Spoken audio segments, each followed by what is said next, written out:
Channel এসটিভিকে পাশাপাশি অন্য অন্য চ্যানেল থেকে ধন্যবাদ জানাচ্ছি আমাদের এই নিউজটি কভারেজ করার জন্য। এবং আমাদের এইখান থেকে গাজীপুর সদর প্রেস ক্লাবের 12 বছর পূর্তি উপলক্ষে, দ্যাট মিন্স 1 যুগ পূর্তি উপলক্ষে আনন্দ ভ্রমণে আসছি আমরা বিশ্বের দ্বিতীয়তম সমুদ্র সৈকত কক্সবাজারে। এই কক্সবাজারে আমরা আসার পরে যিনি আমাদের যে আনন্দ ভ্রমণের যে নিউজ কভারেজ করতে যাচ্ছেন, যে আমার স্নেহের ছোট ভাই মিজানুর রহমান, তাকে ধন্যবাদ জানাচ্ছি। তার হয়ে আপনাদের সবাইকে ধন্যবাদ জানাচ্ছি অনুষ্ঠানটাকে সফলকাম করার জন্য। সবাইকে ধন্যবাদ। আসসালামু আলাইকুম ওয়া রাহমাতুল্লাহি ওয়া বারাকাতুহু।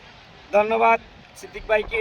এই মুহূর্তে আমি চলে যাব যে এই সমুদ্র সৈকতের যে ঢেউ, ভাষা দিবস উপলক্ষে যে এখনো অনেক দর্শনার্থী, হাজার হাজার দর্শনার্থী এখন উপস্থিত আছে।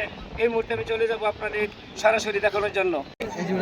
আপনারা দেখতে পাচ্ছেন এখানে হাজার হাজার দর্শনার্থীরা এসে সাগর পাড়ে তারা আনন্দে উল্লাসে তারা মেতে উঠেছে।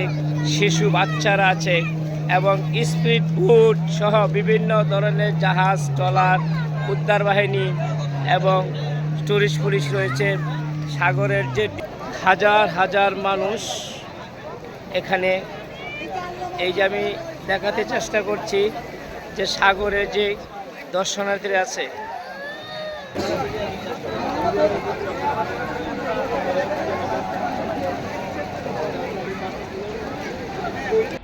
Mizanur Rahman, channel S.